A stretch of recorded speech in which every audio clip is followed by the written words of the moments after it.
जानते हो साधु कब आता है? जब तक ईश्वर का आदेश नहीं होगा आपके घर में साधु तो नहीं आएगा। ईश्वर के आदेश से, भगवद आज्ञा से घर में संत का पदार्पण होता है। इसे लिख लीजिए कहीं, आपके घर में कोई ब्रह्मज्ञानी आ गया है तो भगवदी आदेश हुआ है, और भगवान का आदेश था जाओ इनके घर में। अजामिल के घर पहुंच गए वो जानती नहीं थी, भोजन बनाया कैसे, वो समझ गए कि भाई ये तो संस्कारहीन है स्त्री, लेकिन अब हम अन्न का भी तो अनादर नहीं करेंगे। अन्नाद ब्रह्म, अन्न ब्रह्म है, अन्न का अनादर नहीं करेंगे, इस अन्न को भगवान को समर्पित कर देते हैं। उस नर्तकी के द्वारा, जो संस्कारहीना स्त्री थी, उसके द्वारा बनाए गए भोजन को उन संतों ने, उन महापुरुषों ने भगवान को अर्पण कर दिया। ब्रह्मागनौ ब्रह्मणा हुतम ब्रह्मैव तेन गंतव्यम ब्रह्म कर्म समाधिना, भगवान को अर्पण कर दिया। तुद्यम वस्तु गोविंद तुभ्यमेव समर्पये। वही बैठा है, पचने वाला पचाने वाला। अहम वैश्वानरो भूत्वा प्राणी नाम देहमाश्रिता, वही बैठा हुआ है।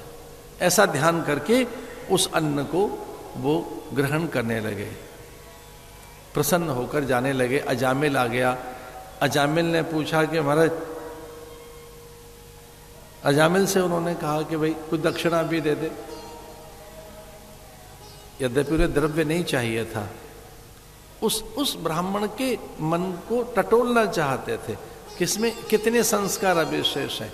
क्योंकि ब्राह्मण के 6 कर्म हैं, विद्या पढ़ना, विद्या पढ़ाना, यज्ञ करना, यज्ञ कराना, दान देना, दान लेना। थोड़ा ध्यान से सुनना, ब्राह्मण का कर्म है दान देना, दान लेना। पहले ब्राह्मण दान देता है, फिर लेता है। क्या दान देंगे आप? वो 21 बार धरती दान में दे चुका है, उसी ने तो दान में दी है, ये उसी के तो अनुग्रह से सारी धरती है, उसी कारण तो सारा कुछ है। उससे अधिक दान कोई देना जानता है? उसी में तो ईश्वर रहता है। मैं जाति की बात नहीं कर रहा हूं, पर हाँ ब्राह्मण को बताया गायत्री कर, तुझमें औदार्य आएगा और दान देगा। ब्रह्म का दान, विद्या का दान, संस्कारों का दान, और वो आपको सर्वस्व दे देता है। दान देना, फिर दान लेना, विद्या पढ़ाना, विद्या पढ़ाना, विद्या पढ़ाना, यज्ञ करना, यज्ञ करवाना। यज्ञ भैया ये ब्राह्मण का तो जाति में नहीं जोड़ रहा हूं मैं, पर सच मानिए वो आचार्य आए थे द्वार पर, टटोलने लगे अजामिल का मन कैसा है। उसने कहा दक्षिणा तो नहीं दूंगा, क्योंकि संसर्ग में दूषित हो गया था। तो संतों ने कहा कि हमें दक्षिणा में द्रव्य नहीं चाहिए। तो हर्षित हो गया, अरे बड़े अच्छे साधु हैं, इन्हें पैसा नहीं चाहिए। और सच में फिर उसका बड़ा आदर करते हैं लोग, जिन्हें कुछ नहीं चाहिए, उनका बड़ा आदर है। और साधु तो अप्तकाम होता है, उसमें कोई याचना रहती नहीं। साधु उसे कहते हैं जिसमें कोई याचना नहीं रहती, कोई कामना नहीं रहती, वो निष्काम रहता है, आप्तकाम रहता है, पूर्ण काम रहता है, वही तो साधु है। पर आप्तकाम होकर, निष्काम पूर्ण काम होकर भी कुछ मांग रहा है, तो इसका अर्थ है आपके कल्याण की कामना लेकर आया है। मांग रहा है तो आपके कल्याण की कामना है। कुछ भी अकारण होता नहीं है जीवन में, कोई कारण होता है। और ये दृढ़ विश्वास रखिए अपने जीवन में कि आपके जीवन में अगर साधु आया है, अच्छे लोग आए, अच्छे सत्पुरुष आए हैं, तो ये देवदूत हैं, ये भगवान के दूत हैं, ये भेजे गए हैं आपके जीवन में। संत आया है तो भेजा गया है आपके जीवन में। महापुरुष आए हैं तो इसका अर्थ उसने भेजा है। वहां पहुंच गए, भिक्षा का आग्रह करने लगे। अजामिल घर में था नहीं, वो नर्तकी थी घर में, पहली बार साधु देखे उसने, वो जानती नहीं थी कैसे संत सेवा करें। कुछ लोग तो जीवन भर ये सीख ही नहीं पाते कि अतिथि का आदर कैसे करें, स्वजनों का, बंधु बांधवों का, अपनों के लिए कैसे बिछ जाएं, अपनी सब सुख सुविधाओं को त्याग कर कैसे अतिथि का आदर करें। ये बड़ा साधन है। अतिथि देवो भव, अतिथि का आदर करना बहुत कम लोगों को मालूम है, और अगर जिसे ये आ गया तो बात बड़ी है। हमारे यहाँ ये कहा गया कि नारायण किसी वेश में आ सकते हैं, और एक वेश उनका दरिद्र वेश है, एक अतिथि वेश है। कभी भी देव हमारे द्वार पर आ सकते हैं, देव कभी भी आ जाएंगे, और एक वेश ये बनाकर आएंगे अतिथि के रूप में, दरिद्र के रूप में, रोगी के रूप में, वृद्ध के रूप में, यहां तक लिखा है स्त्री के रूप में, छोटे बालक के रूप में, केवल संत के रूप में ही नहीं। और इनका कभी अनादर ना हो, इन 5 का अनादर कभी मत करना। कौन कौन? बालक, वृद्ध, रोगी, अतिथि और यति। बालक, वृद्ध, रोगी, अतिथि और यति। यति माने सन्यासी।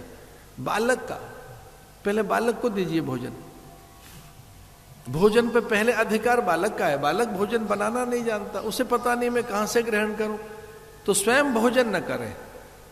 घर में अतिथि को तो पहले भोजन में बालक का ध्यान रखिए। घर में व्रत है, उपवास है, आज देव पूजा चल रही है, पर बालक का पहले ध्यान रखो। उस देव पूजा में भी बालक का पहले ध्यान रखा जाएगा। बालक नारायण है, तो बालक, वृद्ध, वृद्ध नहीं रह पाएंगे, वृद्धों के लिए भोजन पहले निकालो, उन्हें भोजन पहले कराओ। घर की वो देवता हैं, उन्हीं में ईश्वर रहता है। इसे द्वार पर आए विट्ठल को प्रतीक्षा करा दे, पुंडरीक ने ये कहकर प्रतीक्षा कीजिए। आप थोड़ी देर के लिए प्रतीक्षा कीजिए, और वह भगवान प्रतीक्षा कर रहे हैं। मैं माता पिता की सेवा में हूं। भगवान ने कहा भाई मैं बहुत देर तक प्रतीक्षा नहीं कर सकता, मैं थक गया, तो एक ईंट फेंक दी कि इस पर आसन लगा लो, इस पर बैठ जाइए, इस पर खड़े हो जाइए। भगवान वहीं खड़े हो गए। भगवान विठोबा, विट्ठल भगवान माता पिता की सेवा में है, ये बूढ़ों की सेवा में है। तो देखिए, बालक, वृद्ध, रोगी, रोगी को पहले औषधि दो, भोजन पहले रोगी को दो। रोगी जैसा भोजन जो उसके पथ्य का भोजन है, वो व्रत है आपका, वही साधन है।